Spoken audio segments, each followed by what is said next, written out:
Okay, thank you, members, and welcome back to this audit and governance meeting. And we're going to start with a quick update from Drew, who's going to just answer some of the questions arising from this morning about the well, one's from Councillor Dennis. So maybe we'll start with that. Do we need to repeat the question, or are you comfortable with what we're talking about here, Drew? I think I know what the question is. Hopefully I can answer it. First of all, yeah, there has been a delay in putting our environmental assessment tool into the decision-making process. We've done a soft launch with heads of service, so they understand how to use it. And the biggest challenge has been trying to incorporate it into our template for decision making that comes to all the different committees. We've done that now. I've got an example here to show that it's true. And we're going to be taking that through SLT shortly and then putting it in place for the sort of the bigger decisions, larger value and key policy decisions. So it has been a delay. It is in the council plan for this year. So provided we do it by the end of this year, we're sort of in line. But I know I promised it a little while ago. So hopefully that's helpful, Councillor Dennis. No, perfect. Do you have any other follow-up, Councillor Dennis, or are you comfortable with all that? No, I'm really pleased to hear that. I know there was another question that was come to me from this morning as well, wasn't there? I can't remember what it was now. Sorry, the other question, which was one that we discussed, was the DOLC one. Yeah. DOLC. Sorry, the other question from me was about DOLC, which will come up later. So.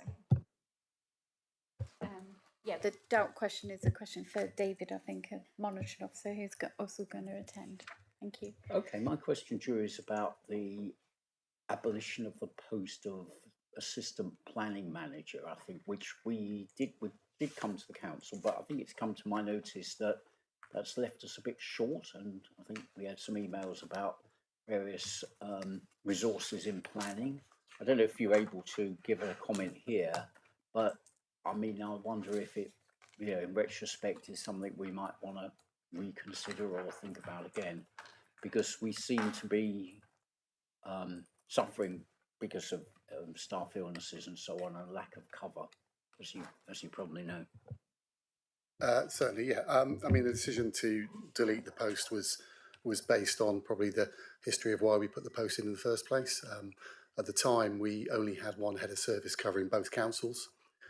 So part of the plan was to bring in another head of service to split the South Hams and West Devon responsibilities and make sure members had a head of development management they could go to, and to bring in the assistant director to support the change process. So we had a planning improvement plan, which we put in. We've fully implemented that now. So when the post became vacant, there was consideration as to whether or not we needed it. And I think performance, to be honest, has proven that we didn't need to replace that post at the time. I think with any, at the moment, our performance, which gets reported to ONS, is 100% across minors and major applications. So we're in a good place in terms of the government data. In terms of, we have had two senior people off sick for a period of time. One is now back, and the other one hopefully will be back shortly. In the meantime, it has an impact, but we've still got most of the posts in the rest of the organisation are full. So other than a delay in a couple of enforcement cases, I think that the team are in a really good place. So at the moment, I think we've got the right amount of resource to deliver the service at the level we want. So that would be my response, Chair. Okay, well, that's encouraging. I mean, my concern is the speed of enforcement and whether we're actually delivering enforcement more quickly, as we said we would do 2 years ago, and I've asked for the data on that. So I haven't seen the answers yet, but maybe we could. I know it's not really part of this committee's role, it's more of a personal bugbear, but I'm not the only one, I think, that's concerned about speed of enforcement cases. Some, as you know, have taken more than 5 years to do anything at all, which is totally unacceptable. And I think where there's lack of staff to make progress, that just compounds the problem. So maybe we could look at it again once we see the data on enforcement cases and how long they're taking, and whether we're actually delivering enforcement in a timely way. Yeah, certainly, Chair. I mean, obviously there's some really complex cases, which, you know, without going into any detail, unfortunately, can take a considerable period of time. One in particular where we've still got an outstanding challenge against the action we took. And what I would say to members is, you know, there is an open invite for ward members to meet with the enforcement team to go through any cases in their area, which they do regularly. Not all members take up that opportunity, but it's there, and they will go through, and it helps move some of the cases through the system quicker. We put in place the new process that was agreed through the task and finish group, so that there is a triage that hopefully makes an early decision for all parties, the people who are complaining and the people who are being complained about, and, you know, make sure that the ones that ultimately we're not going to deal with, that information is agreed and shared at the beginning. Yeah, I'm more than happy to bring back some more detail in due course, Chair. Yeah, I think probably our experience is inconsistent as ward members, actually, because enforcement I have no issue with, really on top of that, and we've seen a huge improvement in our ward. So the percentage of applications that you refer to, you know, I'm not on ONS anymore, so I didn't get the opportunity to question it, but it can't possibly be 100% of applications agreed, because I know of several cases that haven't, you know, so there's obviously an inconsistency there. I think you mentioned the planning improvement plan, and we did see such a dramatic improvement in planning when we had that post filled, that I think the fear is that obviously we slip back and we wouldn't want to do that. I think part of the problem is the sicknesses. I appreciate it's a personal matter, but we never get notified as ward members. Often there's not an out of office email, so you're just sending messages to the ether and they're not necessarily getting picked up. A lot of planning officers and other officers have retired or changed, and there doesn't seem a process or a consistent method of informing us that there's been a change of staff, or, you know, actually you're not going to get a response, please send it to so and so instead. And that I think would help, probably. Well, a couple of points there, I suppose. The first one is the 100% relates to the ones that have been agreed either within 8 weeks or with an extension of time. So some of them do go beyond the time, but that is a legitimate way of how we have to record the data. And that is reported to ONS on a quarterly basis. In terms of the staff sickness, I mean, with respect to the two senior people who've been off at the same time, which, you know, 2 out of 3 has been a challenge. You know, we've been monitoring their inboxes immediately to ensure that that work is not getting lost. And individual planning officers, if they're away, should put an out of office on, and we do have the planning admin team with their email address who should better pick things up. But you know, it's quite a big team, and there are turnover in terms of staff. You know, we've got some vacancies at the moment which we're trying to fill at the same time as we're trying to sort of manage the overall budget of the service. So we balance the income against the expenditure. I think if we shared an up-to-date sort of family tree of the officers and who they are with members, so that you know, you should be told when someone leaves and someone's taken over a new case, but we could certainly share the existing structure so that, you know, you'd understand who's here and who isn't. That would help. But you know, what I would stress, any issues you have with a lack of response from officers, you know, I find that as frustrating as members do, and most of the time. But they are a heavy throughput service. But you know, they should be responding to members in a timely manner. And if they're not, please let me know. Thanks, Drew. Councillor Creswell. Could that sorry? Could that present structure? Well, the structure be live, so if somebody does go sick, or so we could just dip into it when we need to. So emails do tend to get a bit lost in the ether, or if not, they say so and so is back on holiday on such a date, and we could speed things up our end. And I'm sure long term it would be a cost saving exercise. I wondered if there could be a live page. I'm not a technical expert, so I'm not going to say whether they could. I think it might be possible, and I could look at that. But I think, you know, it's not unreasonable for an officer to better manage their inbox and to respond to members. So I would hope that you wouldn't have to start to look at a live family tree to get a timely or appropriate response. I think we have got business support.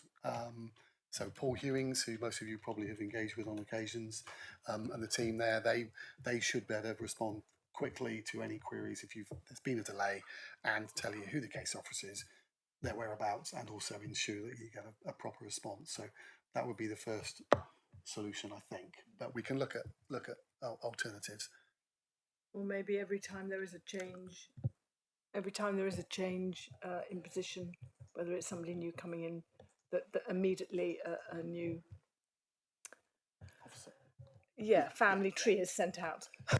Yeah, I think we can do that. And I think the other point, what we've tried to do by having a head of service with Pat, obviously for South Hams, and more dedicated principal officers, they're working in teams, and we're trying to retain them in localities so that there is a familiarity between members and officers. It's not always the same because the work doesn't come in evenly. Yeah. But it used to be it came in, it was given to the officer who had a space. But it meant that officers, A, were travelling, and B, there was no sort of relationship built up with ward members, parishes, and so on. So we think we're in a better place on that overall. But yeah, we'll try and keep members updated on the status of the team, as it were. Okay, well, thanks, Drew. I mean, we're sort of veering off the topic for audit and governance because this is more overview and scrutiny, but still, I mean, it's useful to hear. And I think, what we've got is a good point of contact if we do get problems to come to you and your directors. Councillor Rake.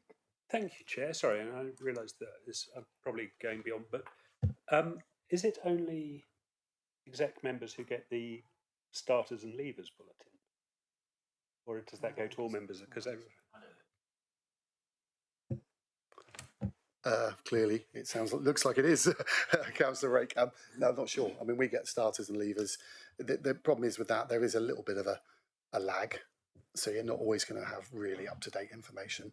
But I wouldn't see any reason why that couldn't be circulated to all members. Okay. Can we just take a note then, Amelia? That's good. Thank you. Good suggestion. All right. Well, thank you, Drew. In the interest, I mean, you're very welcome to stay. But in the interest of time, why don't we move on if we can? And welcome Charlotte Thompson from Devon County Council, in particular the investment group, to tell us about the exciting topic of pensions, and it's a perfect after lunch subject. I try and keep you awake. But we've been looking forward to this for many months, haven't we, committee? Yeah, indeed. And we also have Julian, who's got an interest in this as well from the executive, so thanks, Julian, for joining. Good. Charlotte, over to you. Thank you, Chair. Thank you for having me. So today I'm going to talk about the Devon Pension Fund, and believe me, there's lots going on at the moment. It's not a dull time at all. Can we move on to the next slide? So just to remind everybody of the fund. So the LGPS, the local government scheme, is a nationwide scheme, but the administration of it is split up into 89 individual funds. And it's usually the largest authority in the geographical area that has the job of running the pension fund. So within the county of Devon, that's obviously Devon County Council, and the investment committee, they make all the decisions, obviously with support from officers. We had just over 6 billion as at the 31st of March, so quite a sizable fund. There are over 200 employees in the fund, because although people might think, oh, it's just Devon County Council and maybe some district councils, etc., there's the numbers have been growing steadily, particularly over the last few years because of academies. So as a school leaves the local authority control, they become an employer in the fund in their own right. So that's why the employee numbers you'll see have been going up and up. And it would also include outsourced employers. So, for example, if you outsource your catering, school catering to ABC Catering Limited, the staff will transfer from you to the company, and they'll take their pension rights with them. So that new company has to also be in the fund, so the staff carry on their pension benefits. So, and that's what admitted bodies are all about. But so there's a whole range of employers in there, town and parish councils as well. We've got over 100,000 member records that we're looking after, and so that will be a combination of people like myself that's still working and paying in every month. It would include deferred pensioners, and that is really somebody who's left employment of local government but too young to retire, and their benefits are just sort of sat there waiting for them to reach retirement age, and of course pensioners as well.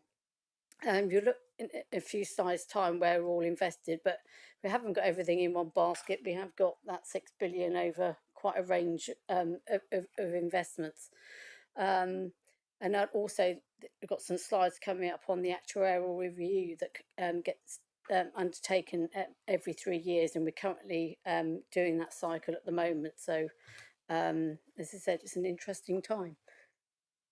Thank you. So this is just looking at the performance of the fund over the last 3 and 5 years. You'll see we've had some bumper years in 2020, 21, because that was following the big dip in the markets in March when COVID hit, and then the markets bounced back. So the bounce back is caught in that 25.6% figure.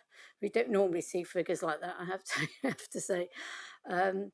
But one thing to note, which we'll come back to, is a 3-year figure of 4.4. So that's the average yearly figure that the investments have done over the last 3 years, and that will feed into the valuation talk in a few slides' time. Next slide, please. Okay, so this is where the assets are currently. So we've got about 50% in equities, and that's a whole range of different equities. We've got 25, half of those are in what they call passive equities. Now, passive equities is where you just invest in a fund that tracks like an index. So if you wanted the returns of the FTSE 100, you would literally put your money in a FTSE 100 tracker fund, and all the manager has to do is buy the same shares that's in the FTSE 100 in the same proportions, and bingo, your performance is exactly matched in that index. So there's no skill involved, if you like, in deciding which stock to pick. All the others are what they call active funds, where you are paying the manager for that skill in selecting hopefully the right funds. Fixed interest is basically your debt. We have just recently bought some index-linked gilts, which we haven't had for a number of years, mainly because the price just hasn't been right, but it is lately. So in the fixed interest has been doing sort of really well, particularly over the last couple of years when equities have been a bit more volatile. And then the other category, if you like, is really like your private markets. So we've got infrastructure in there, private equity, private debt. But also what we've been doing over the last sort of 18 months is setting up a local impact portfolio. So we've been investing in funds that's also going to make a specific allocation to Devon. We've got sociable housing in there. We've got shared home ownership in there. We've got battery storage in there. We've got solar farms, all within the southwest region. So we're hoping to, that our local economy can benefit from the fund as well. Thank you. Okay, pooling. This is just for Julian. So, a bit of a history lesson. So, going back, forever, if the fund decided it wanted to invest in equities, we would literally go shopping for an equity manager. We would, do like a procurement exercise, get a selection of managers in, and interview them, etc., do due diligence, select the manager, and off you went. You would be investing in equities, and that would be going on 89 times around the country with all the different administering authorities. Back in 2015, the government says, right, we want you to pool your assets. So if Lisa's got some money to invest in equities and I've got some money to invest in equities, let's put our money together and give it to the equity manager, and thereby hoping to get cheaper fees because you're putting more money with that equity manager. So that's the concept behind pooling. They didn't specify how we did it. They basically said, off you go, have a chat and sort it out type thing. So what came about is, on the next slide, 8 pools got formed. We're the orange section in the southwest, so there's 10 local authorities all working together, and we set up a company called Brunel. So we're Devon County Council is obviously a shareholder in Brunel, and we work to get Brunel set up. We've got it FCA registered, so it's all what I call done properly, if you like. And we started transitioning assets in 2018. The Devon Fund have now got around 95% of its assets under the Brunel control. The bits that haven't gone over are legacy assets, the private market sort of infrastructure and private equity, etc., and also the local impact portfolio we set up ourselves. But that was just due to resource restrictions at the time at Brunel. But around 95% of the Devon Fund is within Brunel.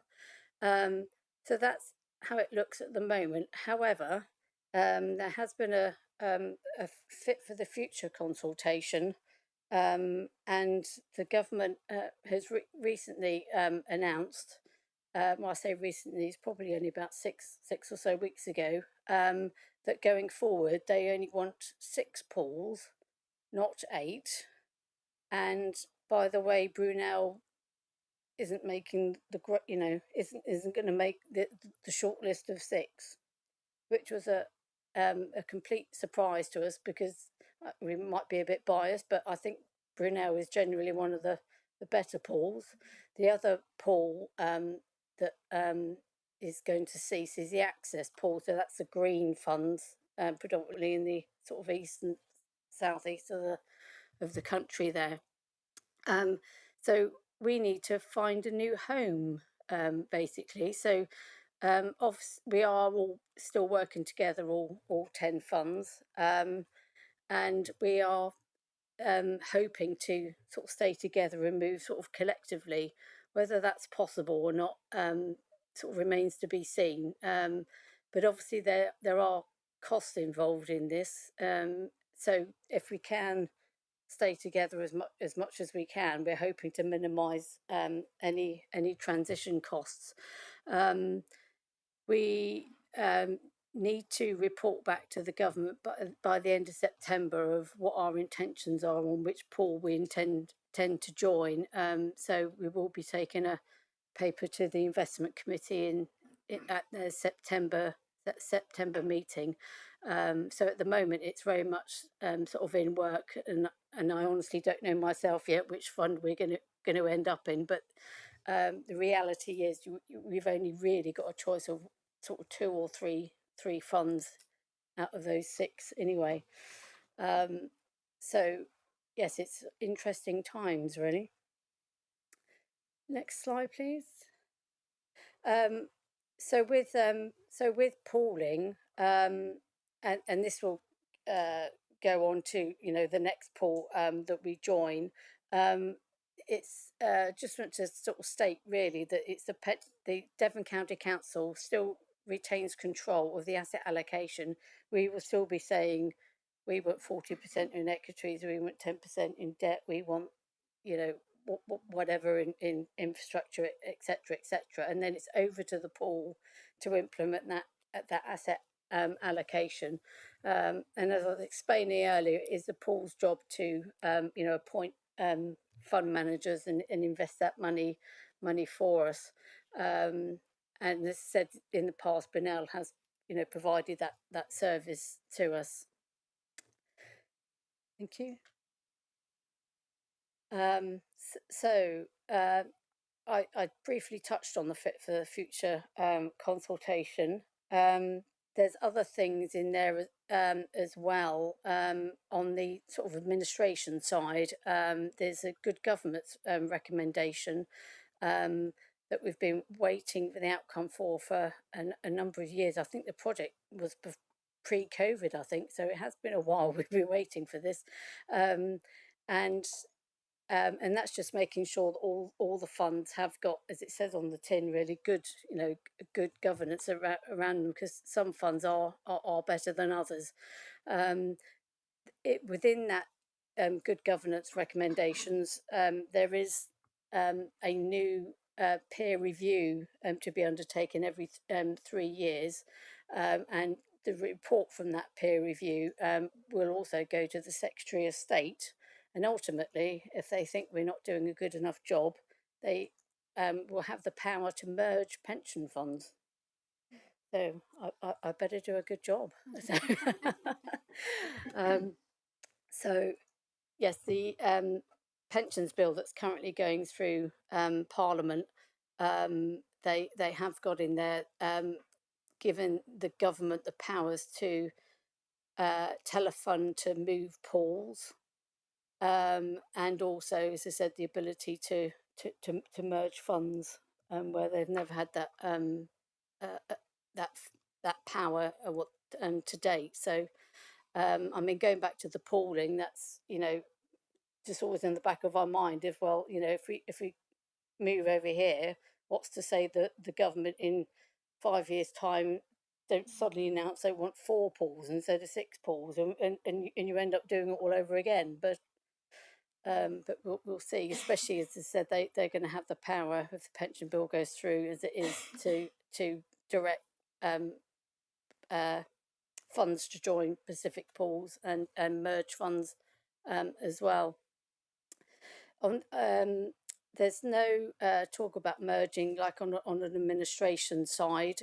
You'll be aware that the administration team at Devon County Council also looks after the Somerset fund. So regarding the pooling, we would obviously want to move to the same pool as Somerset County Council, just for sort of ease of administration, really. Yes, so lots going on. Next slide, please. And I'm sure you're all aware of this little project called Local Government Reorganisation.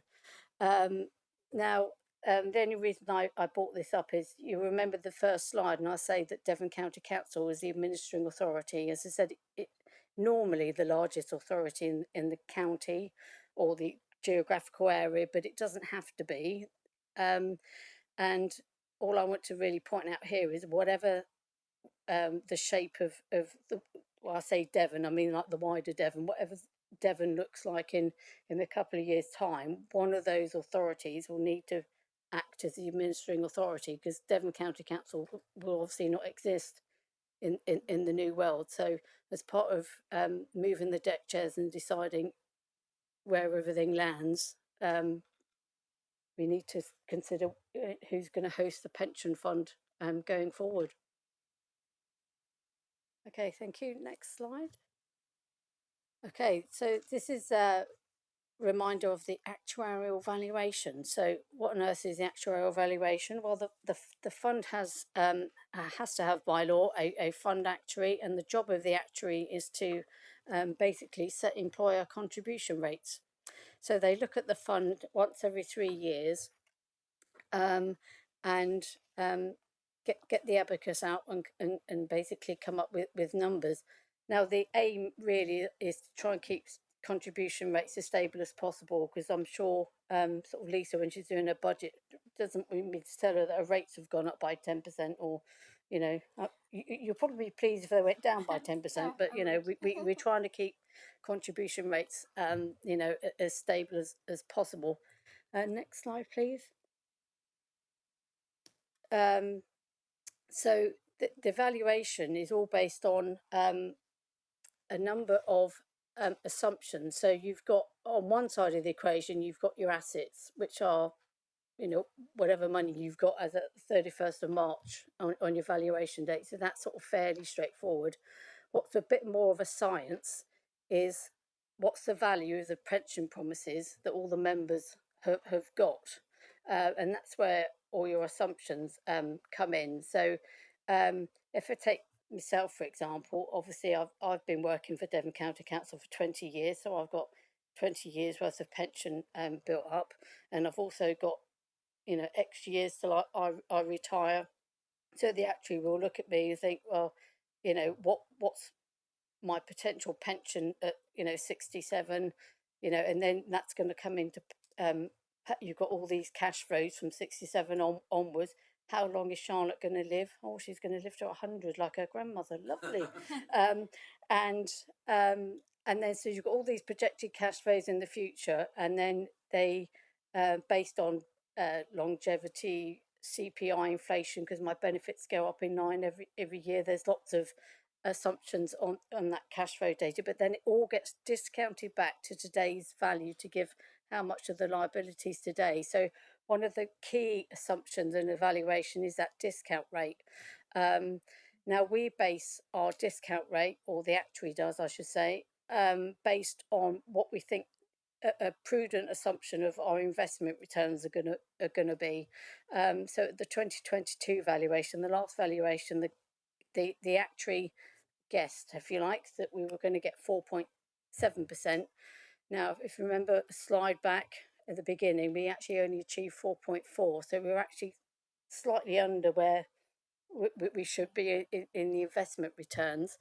However, we did have a training session with the actuary a couple of weeks ago, and I believe that there are some changes in the longevity tables which will negate the fact that we haven't quite got the fund where we want to. So we are hoping at fund level, we're hoping to come at 100% funded. We were about 98% last time, so we're hoping just to nudge up to the 100%. You go to the next slide, please. So yeah, this is really just a simple view of how to do an actuarial valuation.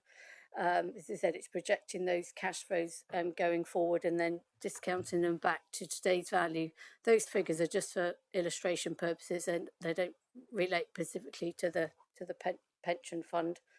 But said it's that discount rate is one of the key assumptions in setting the value, putting a value on those liabilities. Next slide, please. So this is at fund level over the last 3 valuations. You'll see in 2016 we were only 84% funded and had a deficit of 627 million. But said over the years, the last valuation we've been improving, and we moved to a 98.4% funding level. So the deficit has been coming down. So that's at fund level. After the actuary's done the calculations at fund level, he then looks at all the individual employers, because you'll have a share of those sort of assets and liabilities, and we'll do individual calculations at employer level. Next slide, please. I think we've got, so before I get on to your results, yes, the 2025 valuation is very much in work. The actuary's got all our data, and they are literally doing the number crunch as we speak, and we expect fund level results sort of early September, and then we will then we always have an employer meeting in the autumn anyway, so that will probably be sort of like late October is where we're currently thinking, and hopefully then some of the larger employers, including yourself, can come and get your results. I know, Lisa, you normally come along, don't you, and get an appointment with the actuary. When I say don't expect large surpluses,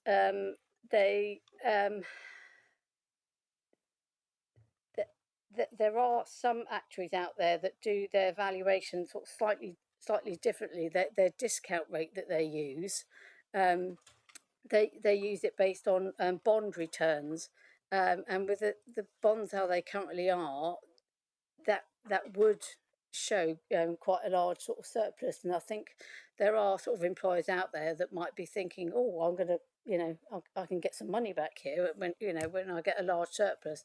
But we don't use that methodology. We use what we expect to get from an investment point of view, which is a far more sensible approach. So, if you are sitting there thinking you're going to have a large surplus, I mean, you are already in surplus, or you were last time. So, but generally speaking, I don't. We're using a sort of sensible discount approach. So, and as I said earlier, we are hoping to get to the 100% funding level at this time.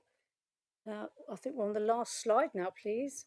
So this is the South Hams position. Obviously, it said it's too early to show you any 2025 results. But going back to 2016, you did have a deficit at that point. You were 95% funded. And then 2019, you were, I think, probably one of the first employers over the 100% line. And you were in surplus, and you can see at the bottom there the contributions, the deficit contributions stopped because you obviously didn't have a deficit to fund anymore.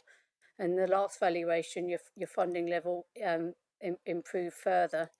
The future service rate has been going up. You'll see, like, for example, in 2019 you're 16.8, and then in the last valuation, you opted to have like step contributions. So year one it was 17.8, year two it was 19.3, and the current year we're in it's 20.8. And the reason for the sort of the future service rate going up is a change in the financial assumptions in the background. There's been more prudence built into that discount rate, which gives you higher liabilities. And I'm sure you'll all be aware that CPI and inflation has been through the roof, and all the benefits in the LGPS are linked to CPI inflation. Even active members, my career average pot that I've built up since 2014 is going up by CPI every year. All the pensioners, the deferred benefits out there, and all the pensioners in payment, they also go up in line with CPI. So when CPI has been 10 or 11%, that's adding quite a lot of cost to the pension fund. So you can see why the rates have been going up. But as I said, we hope to have some results for Lisa in sort of end of October time. But if anyone's got any questions? Brilliant, thank you very much. That was a very quick run through, I think, of a lot of complexity to help us understand where we are, and also the impact on us in South Hams. So maybe I'll open it for questions, and Councillor, thank you. Councillor Dennis is first, apparently. So over to you, Councillor. Thank you. I'm no expert in pensions. I barely have one myself, which isn't great to admit to, but as councillors we don't get a contribution, do we? So I just wondered, how has that improvement in the funding level of the overall Devon pension fund been achieved?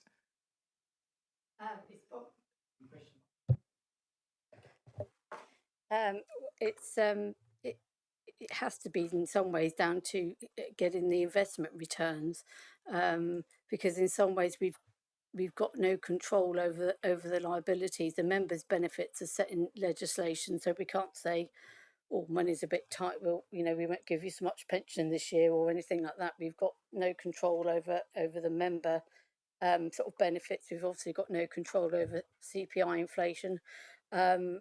But what we have got control over is where that money's invested, and trying to get the best return we can do, while taking as little risk as we can as well, because it's trying to keep things nice and stable. Yeah, Councillor Brazil. Thank you, Lee. That looks very healthy. £7 million surplus in our pension fund. We talked about the LGR, and obviously from the other overall figures, that everyone's not in such a good position. So with LGR, what happens? I mean, when pension funds are, a unitary is formed, and whoever we're in with and whatever, and what happens to that surplus, and does it offset other people's deficits, or just really? So what I'm saying is that we look good, and we've obviously got a surplus there.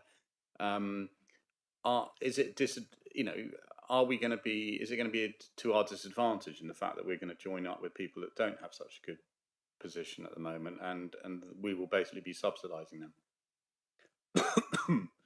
I think ultimately the short answer is yes, because I think what will happen is if, say for example, you merge with Torbay, and I don't know what Torbay's position is off the top of my head, but in the background you've got all your member records coming together, and you would have all your assets and liabilities coming together, and then the actuary will calculate the new position of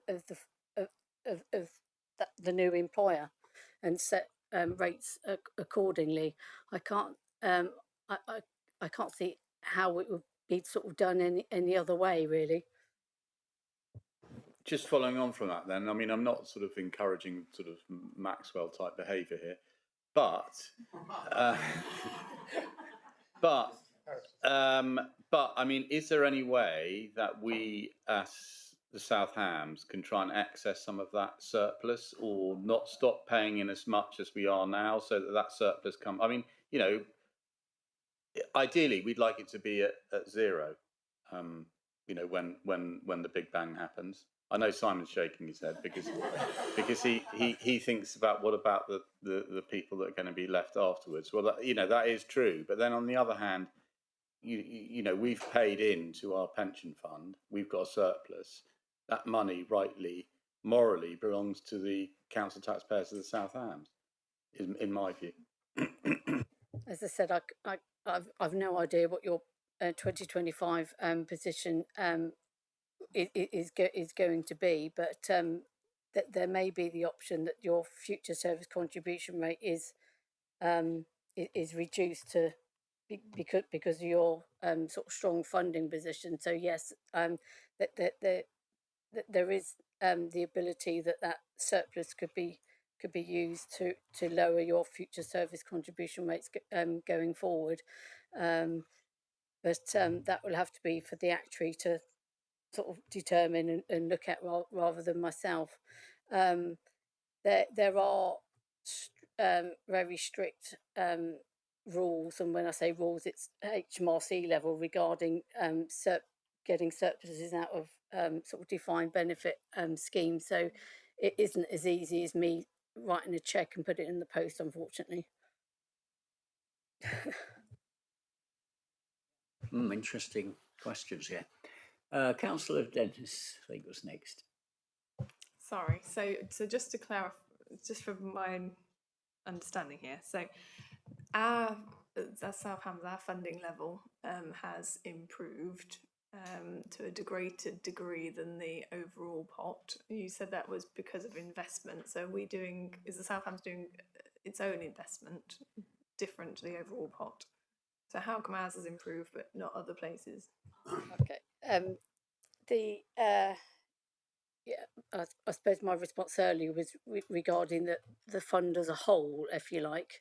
Regarding South Hams or any individual employer, no, you're not doing your own investments. It's all there's just one big fund there, and that's what we go and invest. It's notionally split up between the 200 odd employers, but with the liabilities, your member records.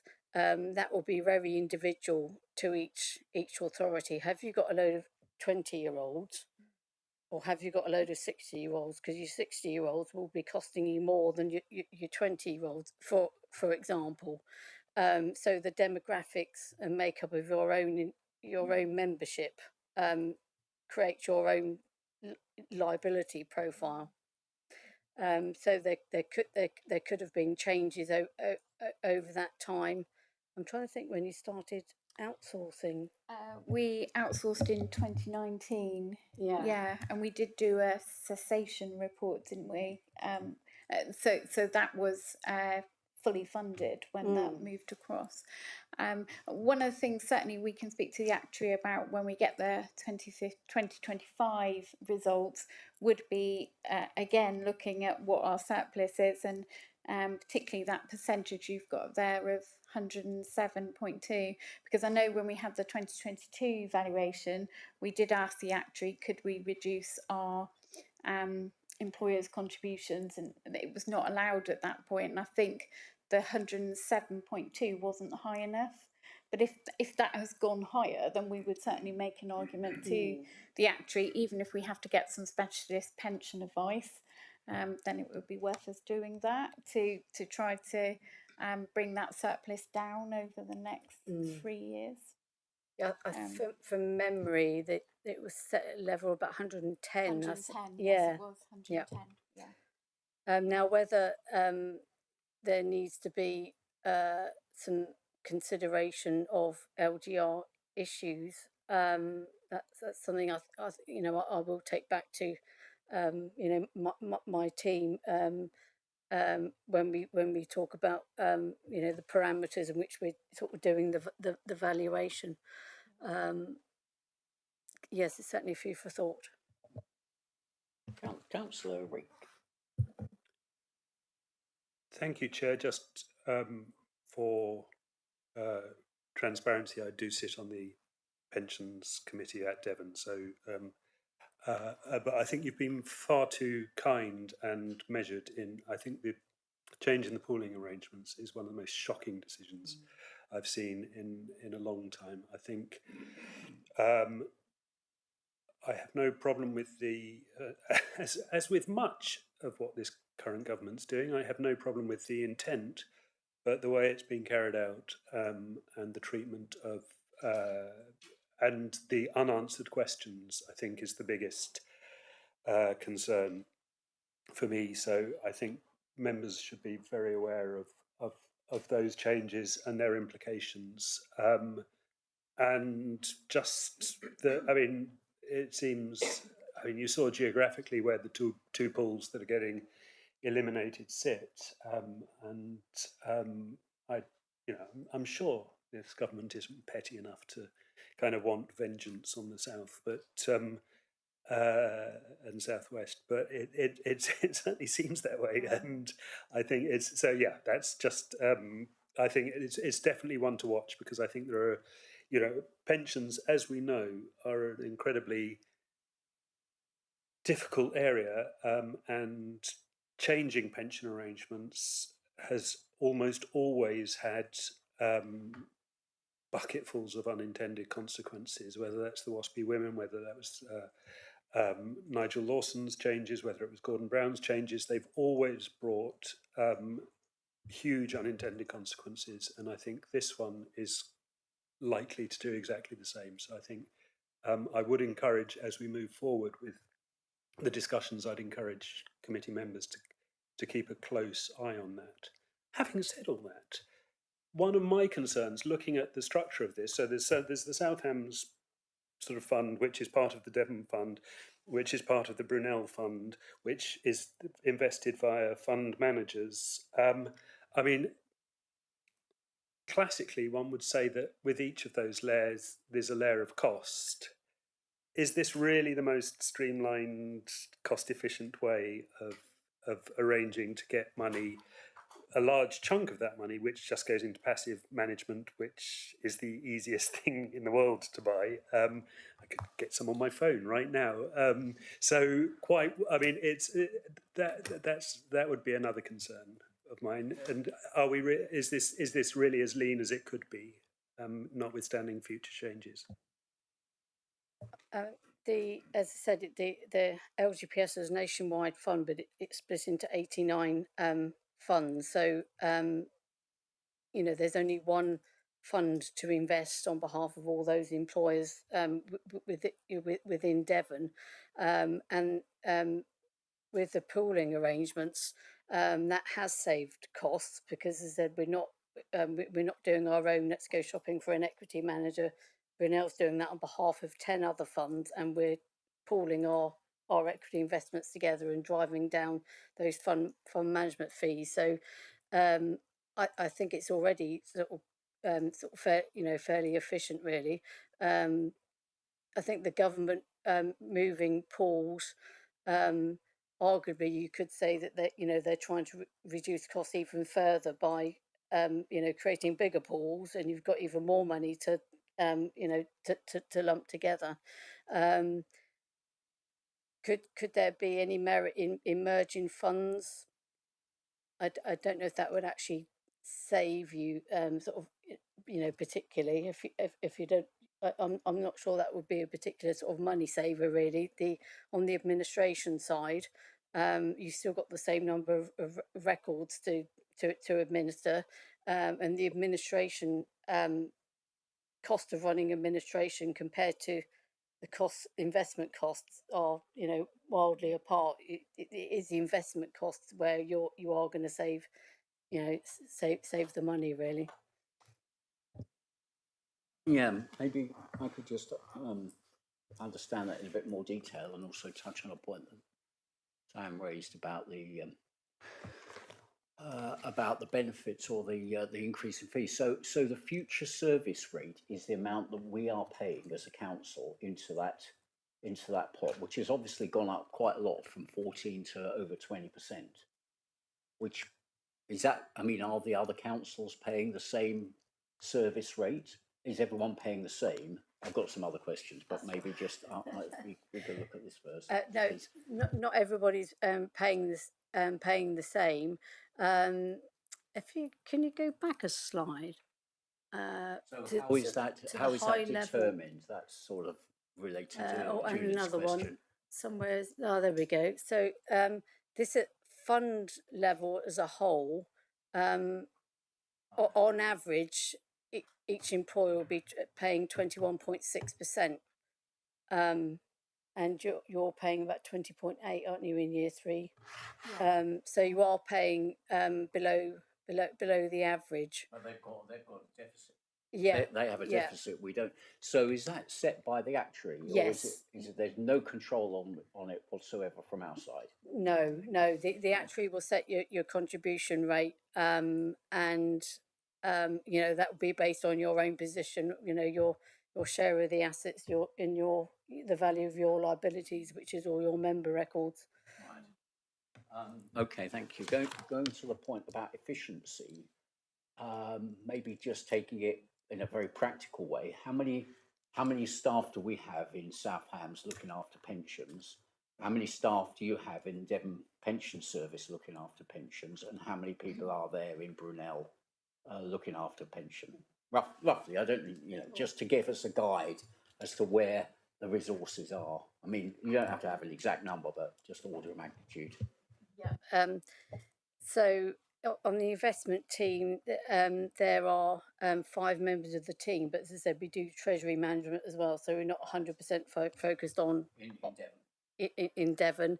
On the administration team, there are about 70 staff. Yeah, 70, but don't forget they're looking after the Somerset Fund as well, and it's roughly a 60-40 split. So if you took, say, 60% of that 70, you get roughly the staff you would need to look after the Devon records. What I'm unsure of, off the top of my head, is how many are at Brunel. I think I would have to guess and say 30, but that is a guess. I can go away and find out and get back to you. And how many do we have? We have half an FTE that does the payroll for both councils. So in terms of how much of their time do they spend on pensions, negligible, hardly any. So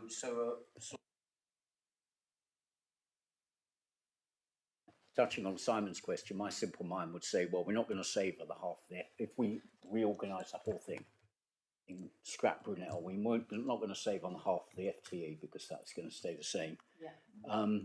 We're not going to save anything on the admin people because they're managing the inflow and the outflow with pension contributors and recipients of their pension, it's potential we might save some of the 5 in Devon, and we might save some of the Brunel people. And what's the upside? I mean, is a government, because I take Simon's point, this to go from 8 to 6 seems bizarre to me. If you want to rationalise, go down to 2 or 3. It seems mad. Is there any logic there?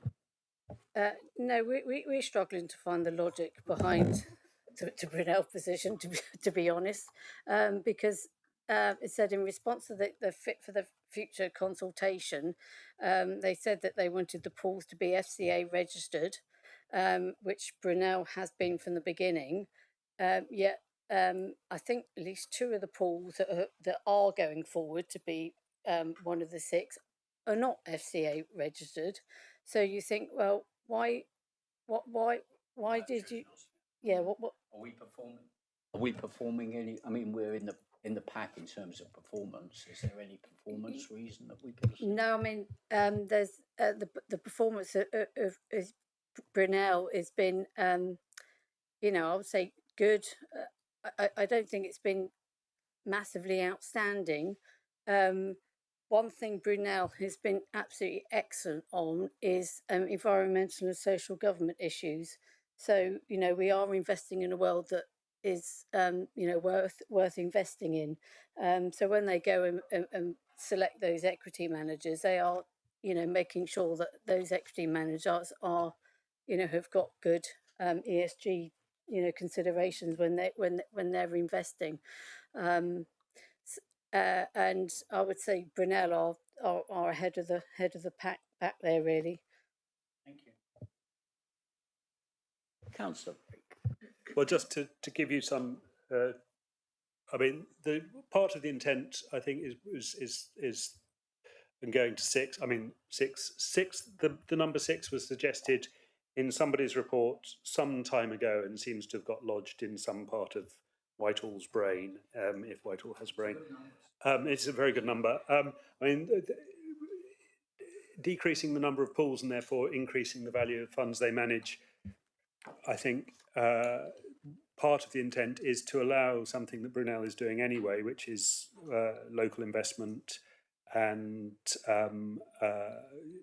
investment in the UK and investment in things that on this council we've heard councillors say they would like the pension funds to invest in. So I mean, but the way it's been implemented, I mean, of the remaining funds, the Welsh fund, as I understand it, met fairly few of the criteria that had been set, but they're Wales.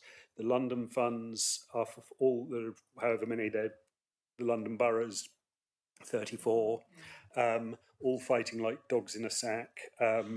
Very few of them actually invest any money through the pool. As you heard, we're kind of, Devon is 95% invested in Brunel. That's the figures are nowhere near the same for the London pool, but they were allowed to carry on. So I mean, it is mind-boggling. One thing that we haven't touched on, Chair, is of course the slightly odd thing about a defined benefit pension scheme, in that our current and future beneficiaries, many of whom are sat around this table, are relatively unaffected by all this, in that they're what they receive is defined. So we could go gangbusters on investment, and Lisa will receive not a penny more when she comes to retire as a result of it. So the investment performance effect doesn't bring any benefits to our pensioners or future pensioners.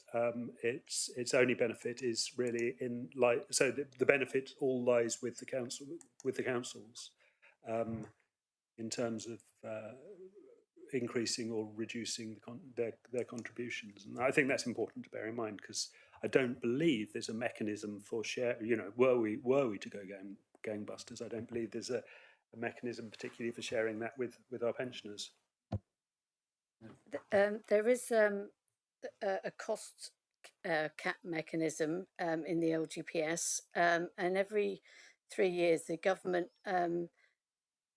do some calculations to sort of make sure that the cost of the scheme hasn't changed. So if the cost has gone up, the mechanism can kick in whereby they would reduce member benefits, so the costs come down again.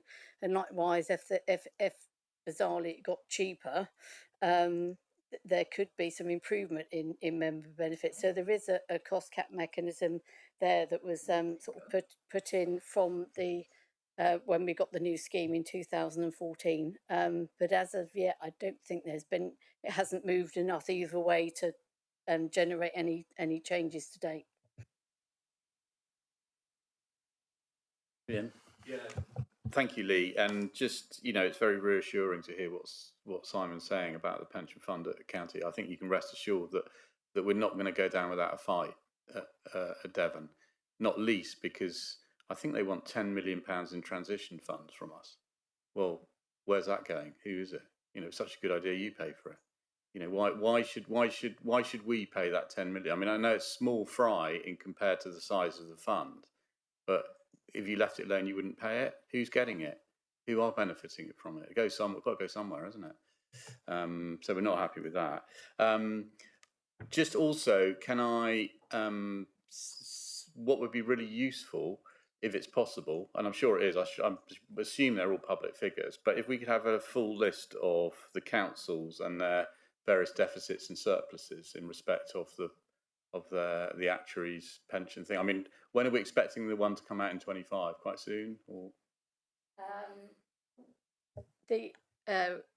what you're basically after is the sort of copy of the actuarial valuation, and that will be listed in. So I can make sure that's circulated. It's probably on the fund's website, but I will circulate it anyway.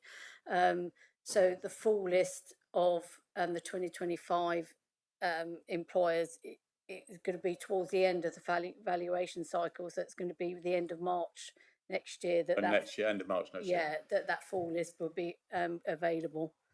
So it's a year-long process, the valuation. Sure. No, okay. No, but I think that would just be useful to have, so we can see, how we compare with other authorities in Devon, including Plymouth and Torquay, if that's possible. Yes, they'll be on the list. I can't remember off the top of my head what their position was. No, okay, thank you.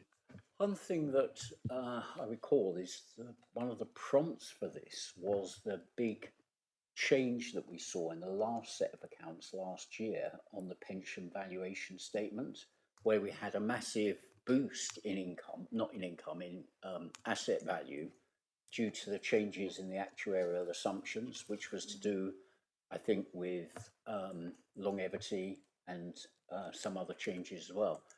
I mean, I think we all sort of got a bit worried in case the situation could suddenly get worse and it might affect us somehow or other. And I think we perhaps maybe misunderstood or sort of were worried about a situation which is unlikely to happen.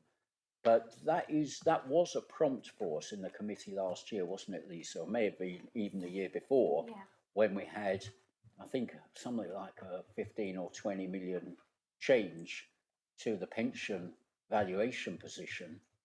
I think maybe you could just comment on that and try and help us understand or set our minds at rest that we're not going to be impacted negatively when these assumptions might change in the future, because it didn't affect us materially, did it?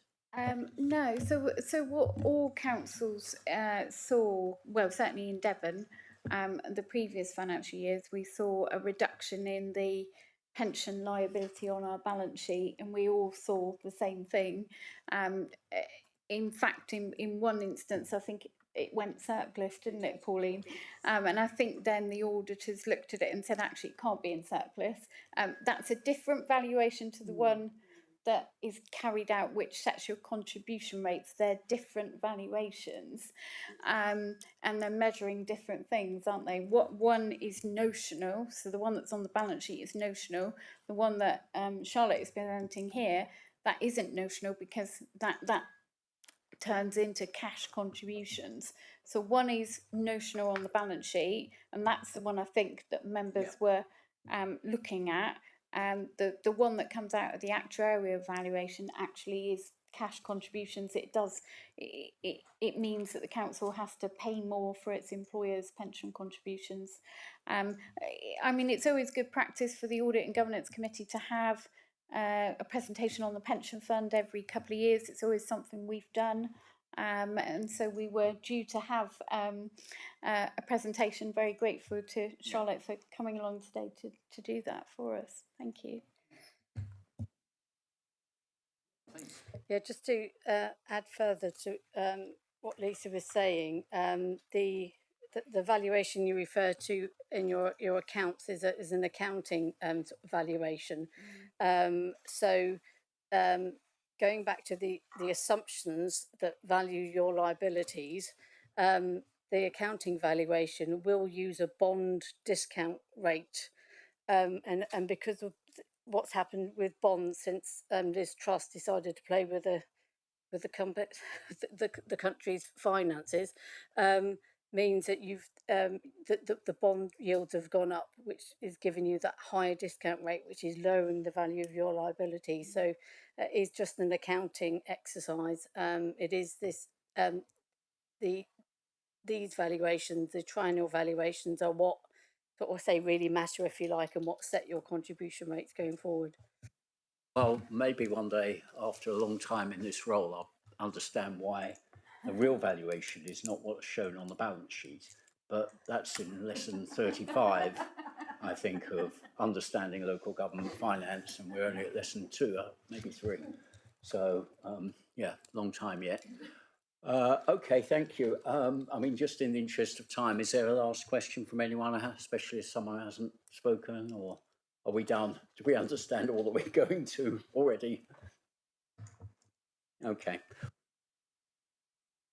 Charlotte, thank you very much. Really, really super.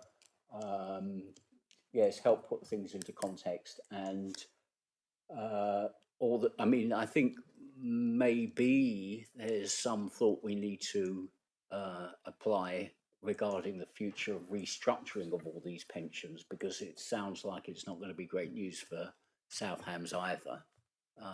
So maybe that's something we'll think about if at a later meeting. But getting, changing from 6 to 8 or 8 to 6, I can't remember. 8 to 6, thank you. It, just seems more change for change's sake, and maybe we can be advised by officers if we should be thinking about some action around that. Okay, let's say thank you, Charlotte, and we'll move on to the next topic.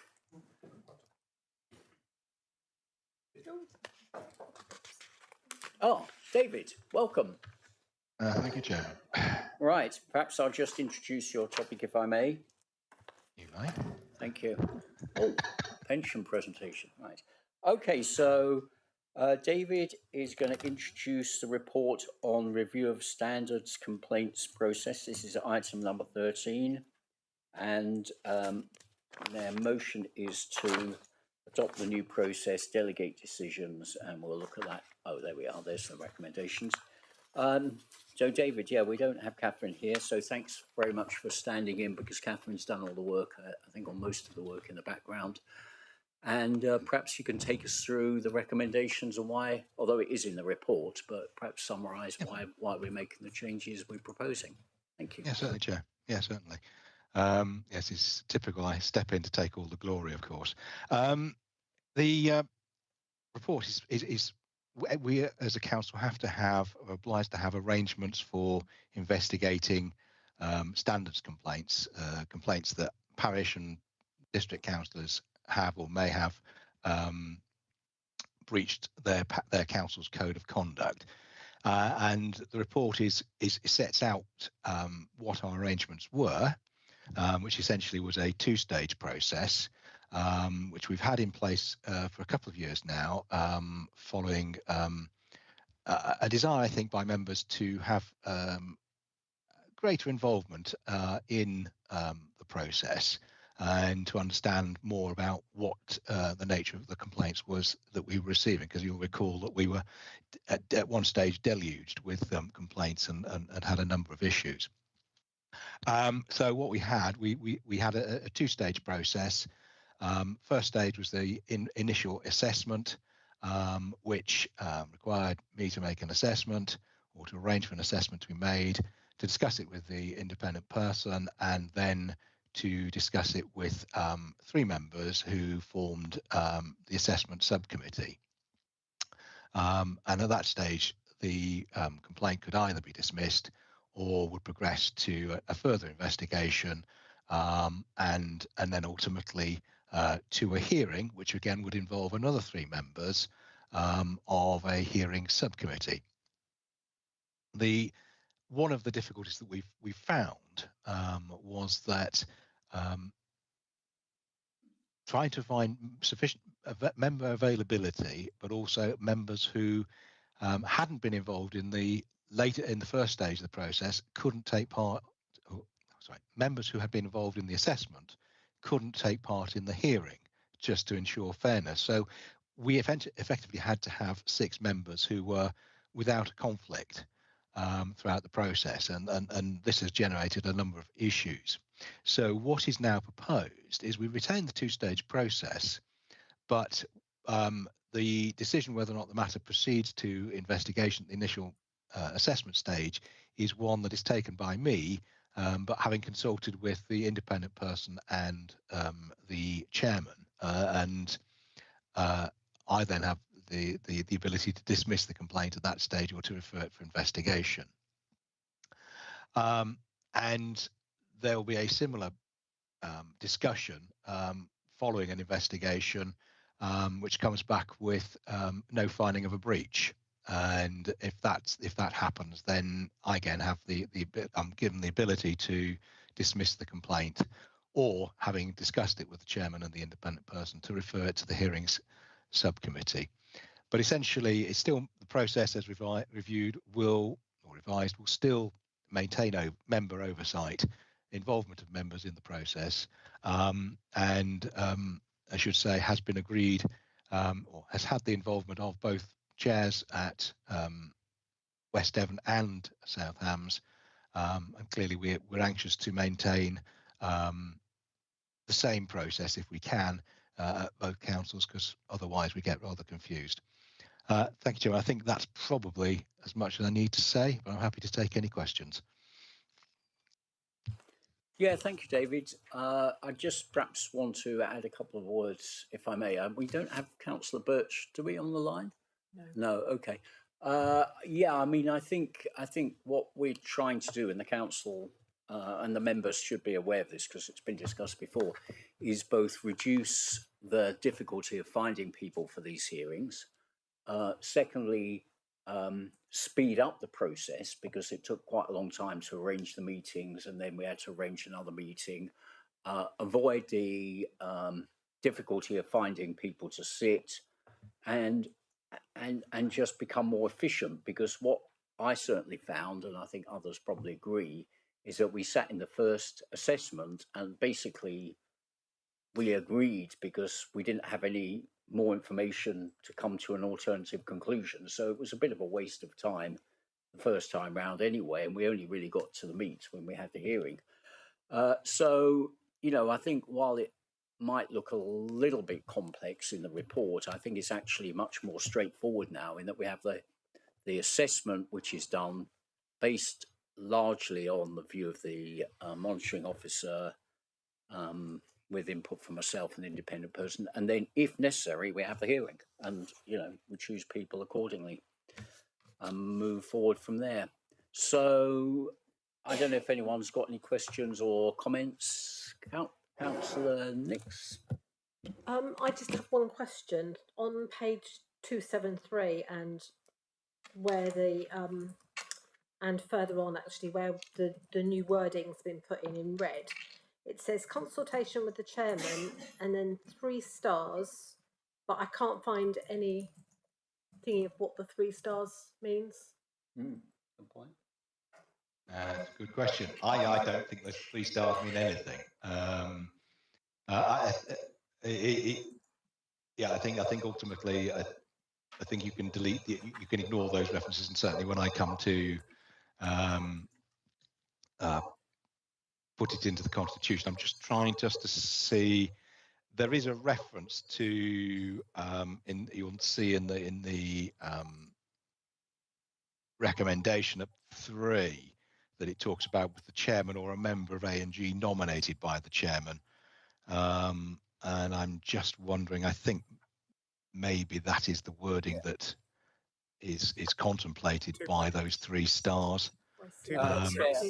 Sorry, David. I think it's under 2.6 here and throughout the process. The chair may appoint another member. So it's under item 2.6 in the full report. Yeah, that's fine. Okay. Any other comments? Are we comfortable with this? Yeah, Councillor Dennis. Sorry, I've got a few things written down here actually. Right, so 3.15E, where it suggests about referring the matter to the full council in the case of a town or parish council, refer the matter to the relevant town or parish council. Has that always been there, or is that new? I just don't remember seeing that when I've been on hearings before. Sorry, can you repeat which paragraph number that was? 3.15E. 315. 315, sorry. 3.15. Right. As it's not in red, yes, it's always been there. Okay, I just don't remember that being an option when I sat in hearings before, but that's probably my memory. 3.13 is crossed out, but there is red bits and black bits. Is that deleted or not? Is the whole point deleted? No, it's not. I'm not sure why the 313's been deleted, because none of the other numbers has changed. So you can assume that paragraph 313 is as it's set out there. Okay, sorry, bear with.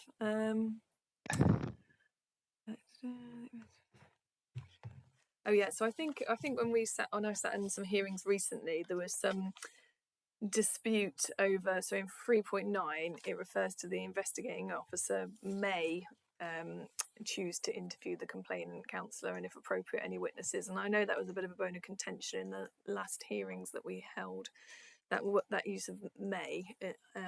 So I'm not saying I have an opinion either way, but it might be something perhaps councillor still might want to think about as well, because I know that came up.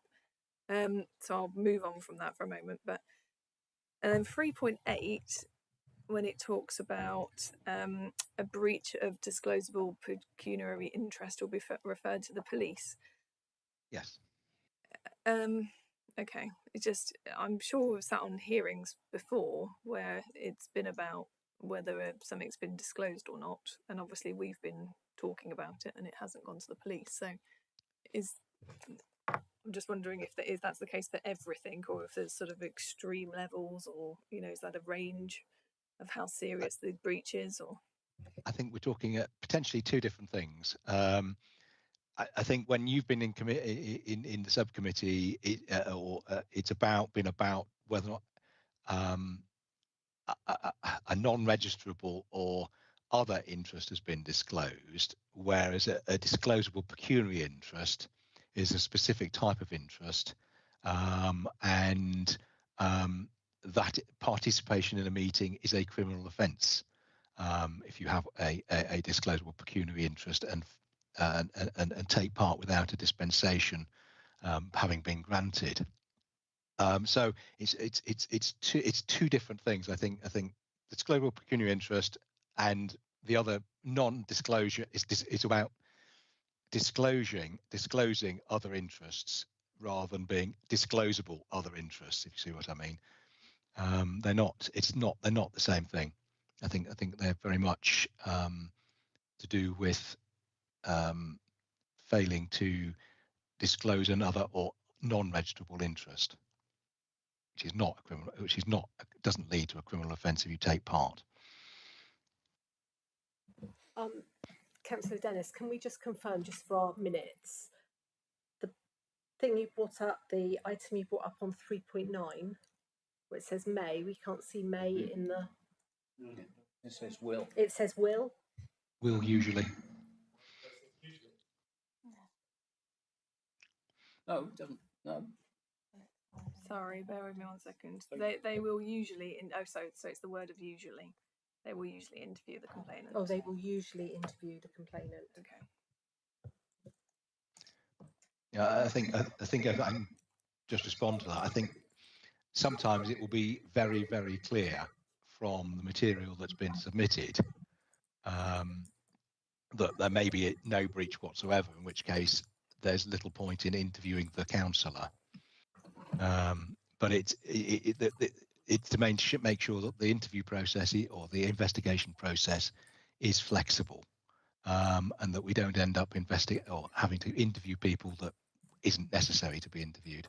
So it's up to the investigating officer how he conducts his investigation. It maintains his impartiality, and it's up to him as to how him or her as to how they go about that investigation.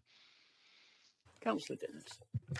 I think by suggesting they would usually do it, the councillors would expect that to happen and might be disappointed, or if it hadn't, they might feel they could have elaborated.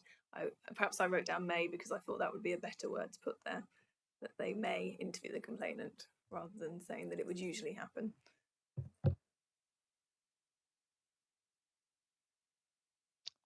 I'm happy to take whatever suggestions members feel. If members feel strongly about it, then I'm happy for May to go in.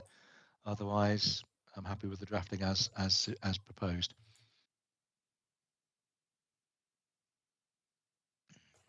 Yep.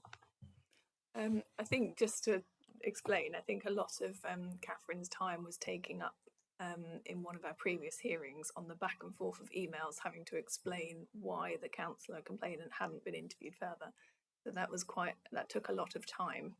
So yes. I would strongly suggest that we change that to may as opposed to usually, in the interest of saving our officers. Thank you. Appreciate it.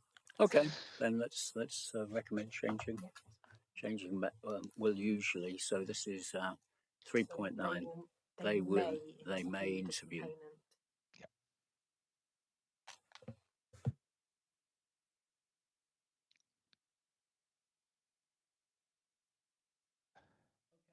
Okay, are there any more comments or questions on this? I mean, I hope people can see the benefit of what we're trying to achieve here, and yeah, I would agree with it, especially reducing the number of stages, because it does reduce the number of sort of pointless meetings where the officer finds no breach and the committee can't really do much more than say, okay. So yes, so, yeah, it makes sense. Indeed, it seemed pointless trying to get a meeting together just to agree, because Councillor Dennis. Just a couple of things. I guess in the report itself, before the appendix, it makes the point that there are no direct financial implications. But actually, I think one of the reasons for doing this is to save unnecessary process and officers' time. So I think there is a direct financial implication. It's a positive one. And I guess I just have a little bit of concern. So it's mentioned in 3.2 and 3.7 that in all cases the monitoring officer's decision at this stage will be final. And this is no reflection on Mr. Fairburn or anything, but it's very heavily emphasised. It's said twice that this decision will be final. There will not be any review or appeal. I'm just putting it out there whether we're all comfortable with that.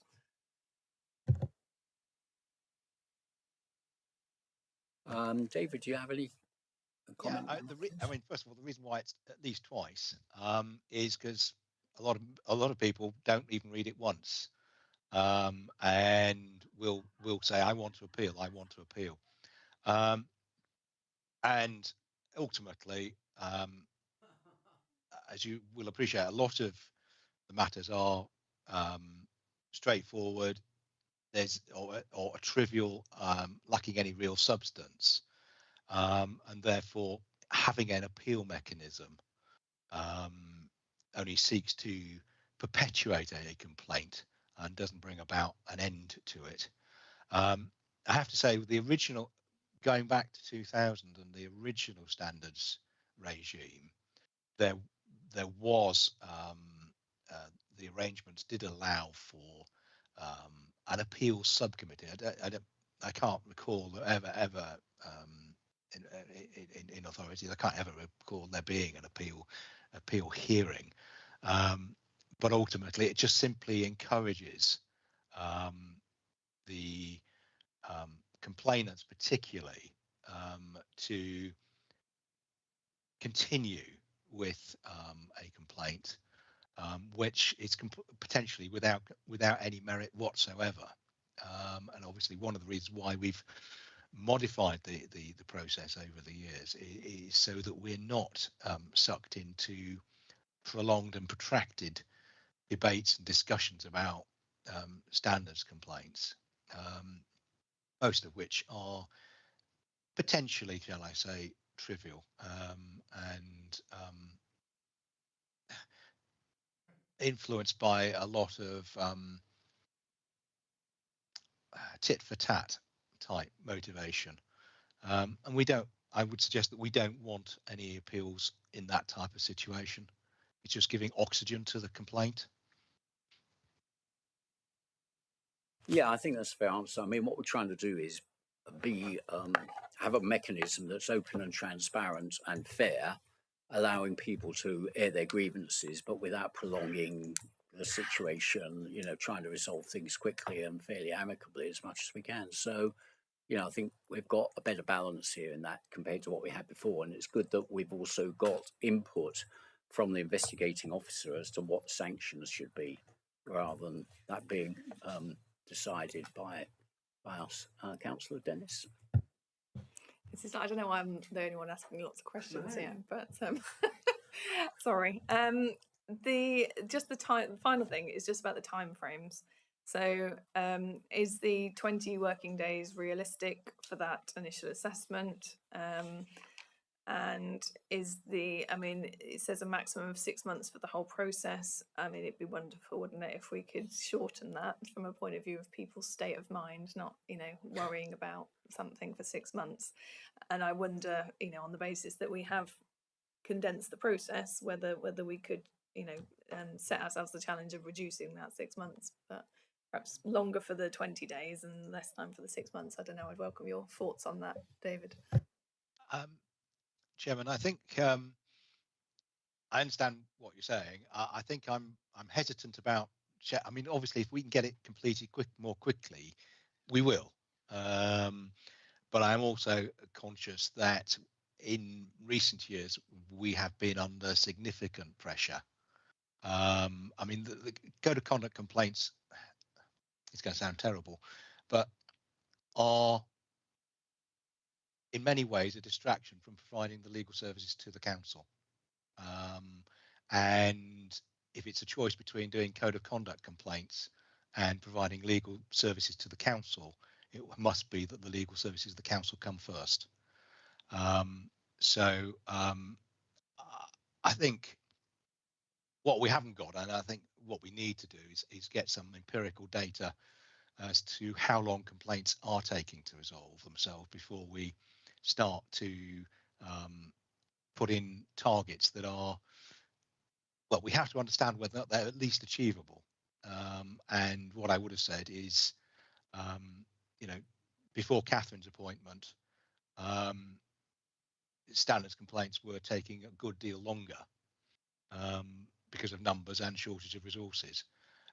Since Catherine came on board, the backlog's been reduced dramatically, but we've got no control over the number of complaints that we receive, or indeed the seriousness or the triviality of them. So I think I'd just say, can we leave it as it is, please? And then what we'll do as part of the annual standards report will include some indication of timescales taken to resolve complaints, and we can start getting the evidence together to then provide something that's actually quite meaningful or achievable. That's a very good suggestion, David. I appreciate that. Yeah, Councillor. Thank you, Chair. Nothing in this, as that I've seen, you correct me, no doubt, if I'm wrong, because you always do, but nothing constrains the complainant in this particularly. And I wonder if there might be some mileage, given your previous comments about, and I absolutely, which I have observed, and that people are using our complaints procedure to litigate their own personal disputes. I mean, for instance, would it be possible to put in a kind of cooling off period so that after a complaint is adjudicated, the complainant can't bring a subsequent complaint against the same councillor for a period of, because otherwise we just leave ourselves open. And absolutely take your point about this impinges on legal services provided to the council. We still, given that they're very often personal disputes, we still leave ourselves open to, we deal with one complaint and the next one follows in, and it seems that we could think about applying some constraints to the complainants. David, I mean, I don't know if we're getting that, but David, any thoughts? I mean, my initial reaction is that it would be typical that if you gave a period when there could be no complaint made, there would be something happen that would actually genuinely be a breach of the code of conduct, and the complainant would be stopped from making a complaint. And it's often the case also, I think, I certainly think of cases in West Devon where we've had a particular deluge of complaints about a particular council from a single individual, and while most have been found not to be substantiated, the odd one is, and it's just because someone's made a lot of complaints doesn't mean to say that there isn't something in one of the complaints is worthy of investigation. So I think it is difficult. I think the way to deal with it is in the initial assessment and being robust and saying, no, this is trivial, or this is tit for tat, and dismissing it at that stage so that it doesn't waste a great deal of time or indeed inconvenience people. I think that's where to do it. I don't think putting a restriction on complainants necessarily would work.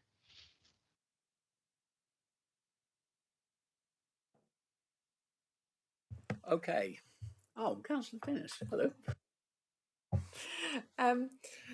I think one of the restrictions, actually, which I hadn't even noticed before, was the length of time elapsed from when the incident took place. So complainants only have 20 working days in order to put in their complaint, which I hadn't noticed before. But and actually, so I'm not sure we addressed when I said about, is 20 working days long enough for the monitoring officer to make an initial assessment? Is that a realistic time frame for that initial assessment to happen? But perhaps it's only fair if the complainant only has 20 days, that we give ourselves only 20 days to get back to them. The rationale for the 20 working days to make a complaint is if the matter is sufficiently serious enough, then it should, the complaint should be made immediately. At least whilst that then preserves any evidence that there might be available. But once you get beyond that period, it becomes increasingly more difficult to investigate complaints, and of course people's memories start to fade as well. So that's why the 20 working days is there, and we have invoked that because quite often a number of the complaints have been gone back years, and I think, as the chairman said, they're largely about personal vendettas. I don't think quite use that word, but that's the nub of what the complaint's been about. It's been a long running saw off between the complainant and the councillor. Okay. Okay. Well, David, I think you've answered it. Sorry to cut you off if you had anything. No, that's fine. Okay. Sorry if you had anything else to say. Well, just appreciate the questions. We've made one change, I think, which is good. with shall to may or something like that. Usually to perhaps. Okay, so let's go to the recommendations. I suggest we take them all in one go. Because basically 2 and 3 are included in one, as far as I can make out. Just to understand, this is a recommendation to council. So this has to, David, I see you nodding, this has to go to full council to be adopted fully. Is that right? We cannot make our own decisions on this. That's correct. It forms part of the constitution. So only council can make changes to the constitution. Right, so we got to work on the old model until this is approved. Okay, I'm happy to move this if there's any seconder. Yep, but thank you, Councillor Steele. And those in favour? Okay, carried. Thank you very much, David. Now, very remiss of me. I'm sorry about this, but I need to go back to agenda item 5 because I probably should put in a declaration of interest. And I hope I'm not breaking all the laws here, but I didn't realise that the topic on pensions would cover Devon pensions as well. And my wife as an ex-employee of Devon County Council. So maybe you could recall that. I thought it would just cover our version of the pension situation. So maybe just if you could note that on item 5. And then we can go to item number 14, and I'll hand over to Councillor next for a verbal update on the Freeport Working Group. Thank you. So the last time the Freeport Working Group met was at the beginning of this month.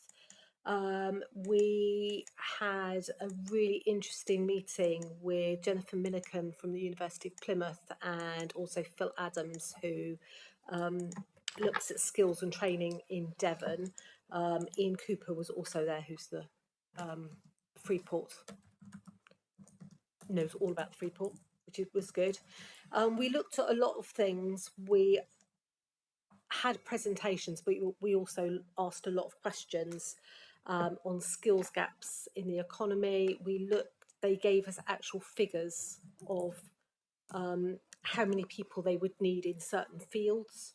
I was particularly pleased that we're looking at the opportunity for ex-service personnel to gain employment and what extra stuff we have to put in place, what extra training or resources we might have to put in place for that. The university is hoping to support a wider skills gap, and Plymouth's not big enough to cope with the workforce, housing and transport that is necessary for this project. So the schools and college involvement is really important, and to actually look at the qualifications which need to be studied to plug this skills gap.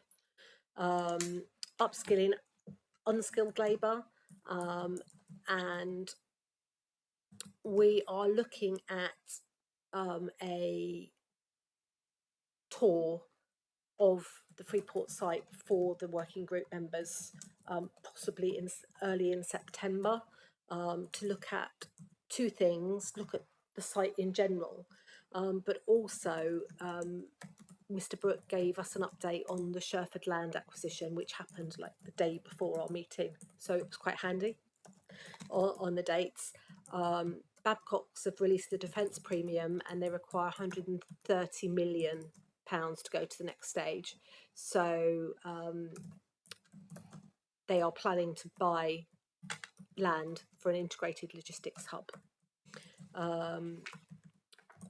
Freeport would obviously receive the rates from Babcock, and I don't know if you've seen in the press, Babcock have now gone public with this plan.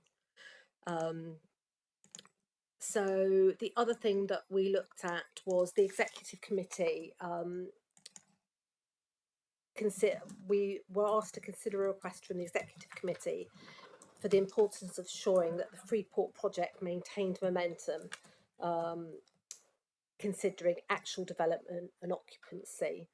So we agreed that this possibly wasn't the best time for doing that, and that actually to go on a visit to the site so people could see the immense things that are going to be happening, to look at the roads that Plymouth are putting in, for example, at the moment, and all the things around that.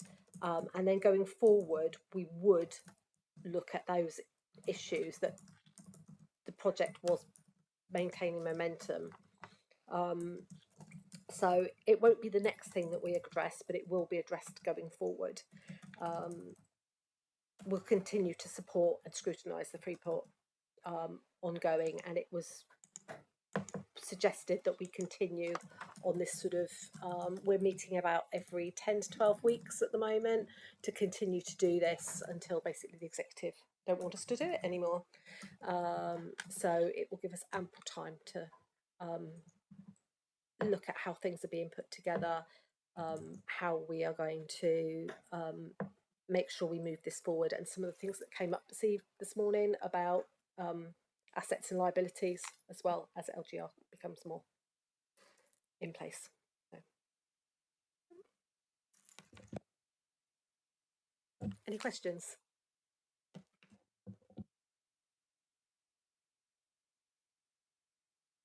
Just to add to that very good report, the upskilling, she also mentioned about SEND children, which I was very impressed with, being upskilled. Yeah, thanks very much, Alison. So very good. Oh, gone. Yep, Councillor. Apologies. Yep, you did put your hand up earlier. Go on. Right. So you briefly mentioned roads, which I guess is a key thing. I mean, with with Babcock having the logistics hub in Sherford, road access and so on. So that's part of the plan to improve on roads. Not exactly. It's part of the Devon County. It's not integrated with the Freeport as such. It's to do with Devon County Council, and those plans are going forward with the consortium and the the Sherford team, etc., etc. So that is being closely watched.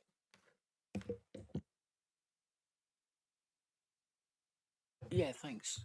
Thanks, Alison.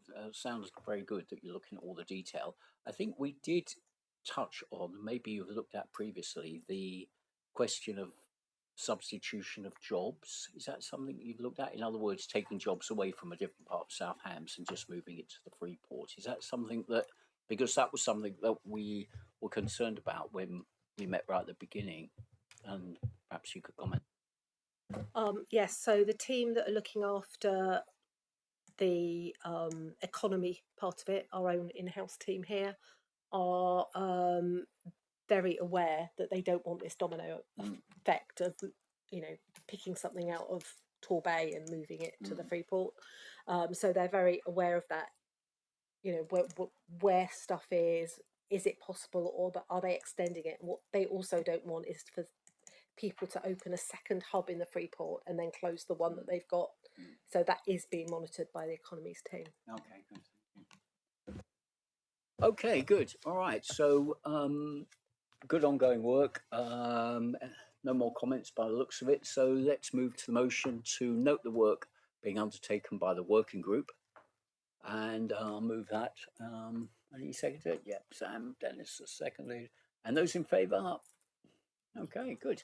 All right, excellent. Thank you very much. So last item 15 is the work plan, which we have in the pack.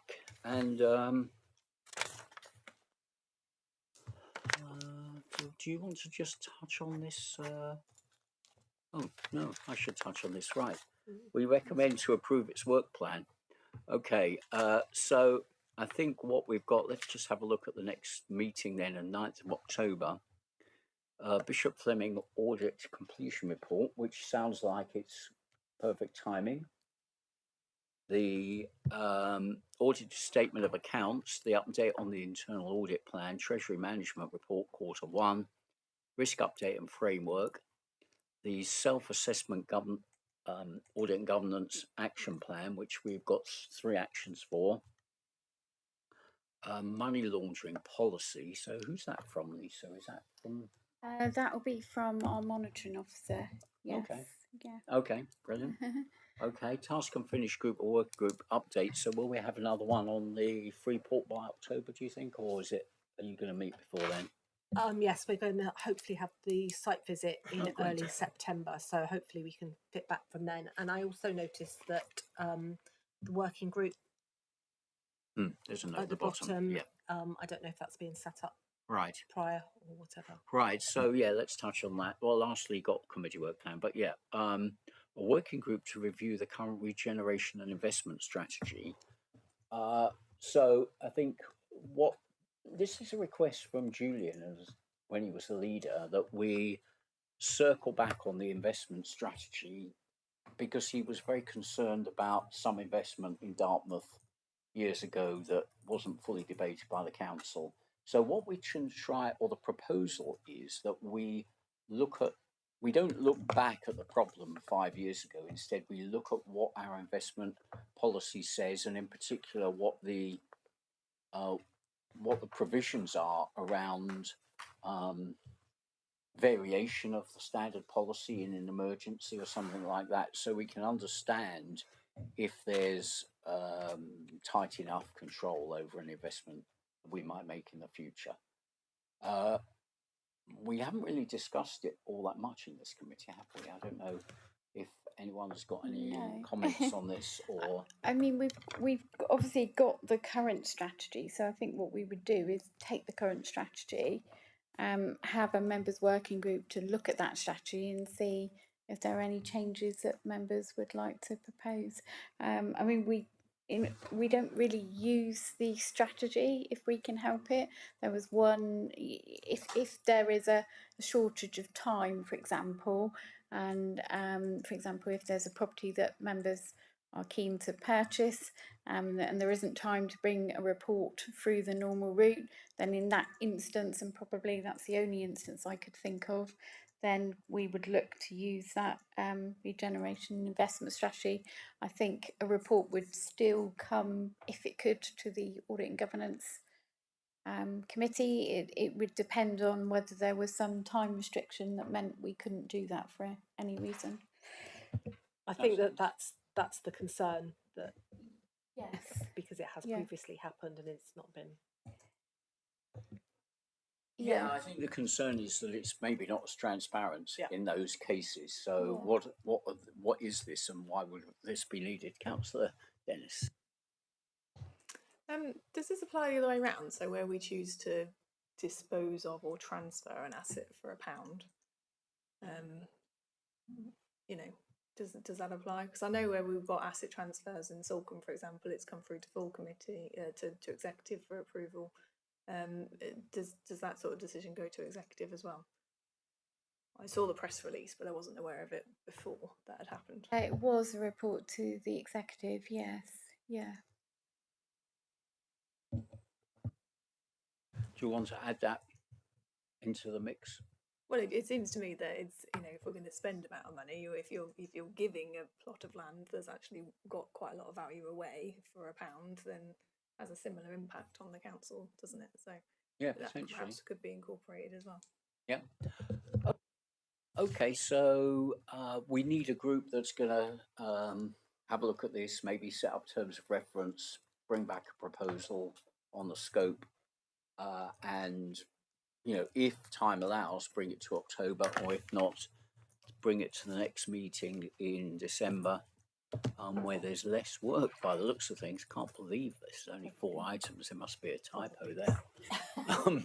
Is there a continuation somewhere? December.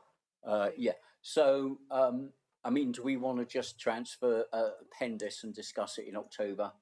Because not much is going to happen with August and September, is it?